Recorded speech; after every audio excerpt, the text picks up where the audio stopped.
Olá. Saiu a sentença do primeiro dos 4 processos criminais do ex-presidente Donald Trump. É a primeira vez que um presidente ou ex-presidente dos Estados Unidos é condenado criminalmente por unanimidade, como exige a lei, em processos criminais por 12-0, um tribunal do júri do distrito de Manhattan, na cidade de Nova York, no estado de Nova York, considerou o ex-presidente Donald Trump culpado de todas as 34 acusações do processo. Trump falsificou documentos de suas empresas para justificar um pagamento de $130 mil para comprar o silêncio da atriz pornô Stormy Daniels, com quem teve um caso. Tentou esconder esses que seria um escândalo sexual durante a campanha eleitoral de 2016. Tinha medo que um escândalo sexual abalasse a sua candidatura depois que vazou uma entrevista em que ele se gabava de pegar nas partes íntimas das mulheres com total impunidade, sem que nada lhe acontecesse. Além de fraudar os documentos, Trump deveria declarar o pagamento como uma despesa de campanha, porque o objetivo maior era esconder um fato relevante para a decisão do eleitor. Durante semanas, o júri ouviu histórias como o suposto assédio sexual, o encontro de Trump e Stormy Daniels no hotel, e as declarações de seu ex-advogado e desafeto Michael Cohen, que já foi para a cadeia por pagar a atriz e foi a testemunha-chave contra o ex-patrão. Como fez durante todo o tempo, Trump declarou que o processo é político, ele atacou o juiz e o promotor todo o tempo, que é uma manobra para prejudicar na eleição presidencial desse ano, e essas acusações podem ter impressionado mal o júri. O juiz vai proferir a sentença em 11 de julho, como não foi um crime violento, é improvável que Trump vá para a cadeia. Fica a mancha na sua história e a marca na história dos Estados Unidos, seus advogados vão recorrer, mas como é uma decisão de tribunal do júri, teria de ser anulado e realizado outro julgamento. É o primeiro dos 4 processos criminais de Trump. Ele foi denunciado em 13 de agosto do ano passado, com 18 réus no estado da Geórgia, pela tentativa de anular e fraudar a eleição presidencial de 2020 no estado, um estado-chave. Ele e os co-réus são acusados de formar uma organização criminosa. Dias depois das eleições, Trump ligou para o secretário de Estado da Geórgia, Brad Raffensperger, e o pressionou a encontrar 11.780 votos. Era o que Trump precisava para ganhar na Geórgia. Há também 2 processos federais iniciados pelo procurador especial Jack Smith, que Trump ataca regularmente, assim como acusou o juiz e o promotor Alvin Bragg em Nova York de serem fantoches do governo Joe Biden. Num tribunal federal de Miami, na Flórida, Trump responde a um processo por levar para casa, sua mansão em Mar-a-Lago, na Flórida, documentos confidenciais, secretos e ultra-secretos do governo dos Estados Unidos, documentos classificados que ele levou para casa quando deixou a Casa Branca.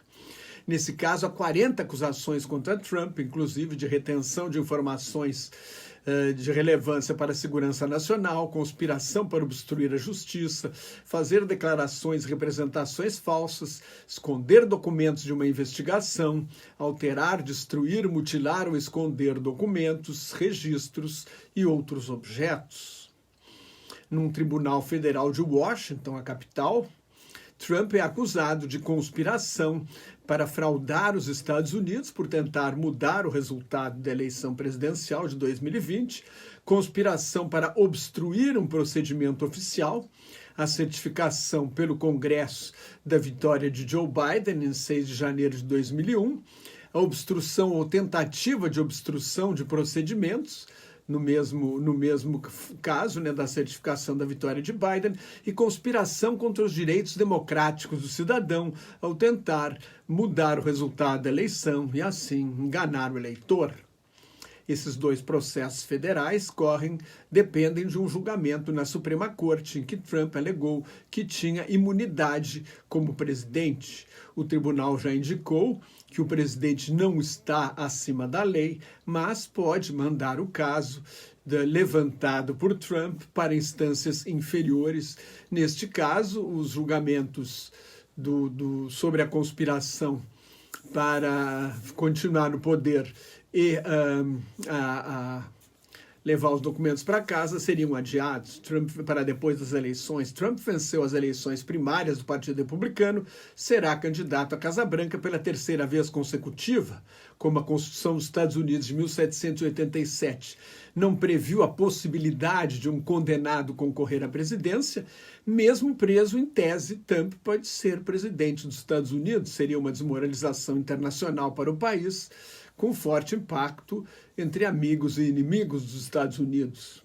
Se for reeleito, Trump pode acionar o Departamento da Justiça para anular os processos federais contra ele. Na prática, pode perdoar a si mesmo, mas não nos processos que correm nos estados de Nova York e da Geórgia. Como os Estados Unidos são uma federação, esses estados têm, a justiça desses estados tem autonomia.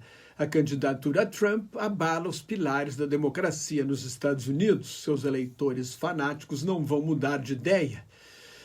O comentarista Bob Woodward, que foi um dos repórteres do escândalo de Watergate, disse que virou um culto que só nos Estados Unidos isso é possível, o fanatismo dos seguidores de Trump. O Woodward foi um dos jornalistas que descobriu o escândalo de Watergate, que derrubou o presidente Richard Nixon em 1974.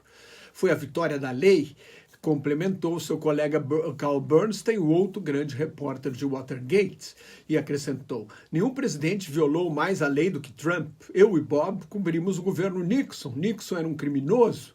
Trump comete todos os crimes de Nixon e mais crimes contra a Constituição. É o primeiro presidente sedicioso, o que significa alguém que conspirou para fraudar as eleições e continuar no poder. É esse o candidato republicano que está na frente do presidente Joe Biden nas pesquisas em estados chaves para a vitória na eleição presidencial de 5 de novembro.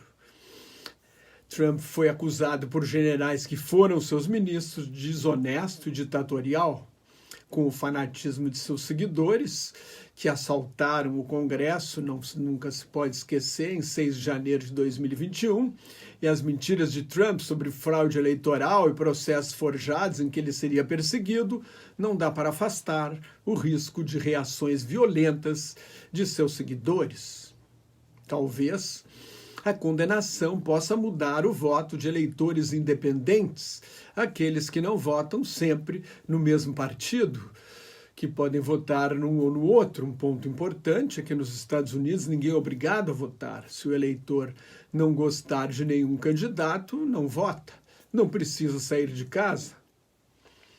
Biden é um candidato fraco aos 81 anos, caminhando em passinhos rápidos, mecânicos e inseguros. Biden tem uma imagem de fragilidade física, e também, o que também remete a uma decadência mental. Trump é só 4 anos mais moço, mas mostra mais vigor físico. As guerras na Ucrânia e no Oriente Médio não ajudam Biden. As reações contra os mais de 100 bilhões de dólares que os Estados Unidos já deram de ajuda à Ucrânia, resistência dos trumpistas, que atrasou 6 meses o envio de armas, dando vantagem à Rússia, e Biden parece impotente diante da carnificina na faixa de Gaza, na guerra de Israel contra o movimento de resistência islâmico Hamas. A única maneira de frear a guerra seria a suspensão do envio de armas a Israel, mas é inviável politicamente nos Estados Unidos. Provavelmente Biden perderia a eleição se fizesse isso. Mas os jovens estão revoltados, as manifestações estudantis em favor da Palestina são as maiores desde a Guerra do Vietnã. A ala mais à esquerda do Partido Democrata quer a suspensão da venda de armas a Israel. E os árabes norte-americanos, importantes num estado-chave como Michigan, que em 2020 votaram em Biden, na sua maioria, estão indignados. Sabem que Trump é mais pró-Israel ainda, mas talvez rejeitem os dois e não votem. O outro problema de Biden é a economia. O governo dos Estados Unidos gastou muito dinheiro para evitar uma recessão durante a pandemia, quando a produção e o consumo caíram. como as pessoas economizaram dinheiro e receberam dinheiro do governo, a demanda saiu na frente da oferta. As pessoas foram comprar e as fábricas demoraram um tempo maior a se ajustar. Isso causou uma inflação caiu, mas ainda assusta o Federal Reserve, o Banco Central dos Estados Unidos. A expectativa é que o Fed baixasse os juros pelo menos uma vez neste ano, mas o banco já admitiu a possibilidade de aumentar os juros, que hoje estão numa faixa de 5,25% a 5,5% ao ano. O custo de vida não caiu, a queda da inflação significa que os preços estão subindo menos, não que baixaram ao nível anterior, pré-pandemia, quando a situação econômica favorável parecia garantir a reeleição de Donald Trump. Os juros mais altos inviabilizam, por exemplo, a compra da casa própria pelos jovens. O risco de uma vitória de Trump, com grandes implicações e ameaças à democracia dos Estados Unidos e às relações internacionais, não pode ser afastado. Se você gostou, assine meu canal no YouTube, o meu blog Globalização em Crise. Me siga no Twitter, no Instagram, no Threads, no Facebook e no LinkedIn. No Facebook eu colaboro com o grupo Quarentena News, onde este vídeo será publicado, assim como no Instagram e na minha página no YouTube. Muito obrigado pela atenção. Tchau, até mais.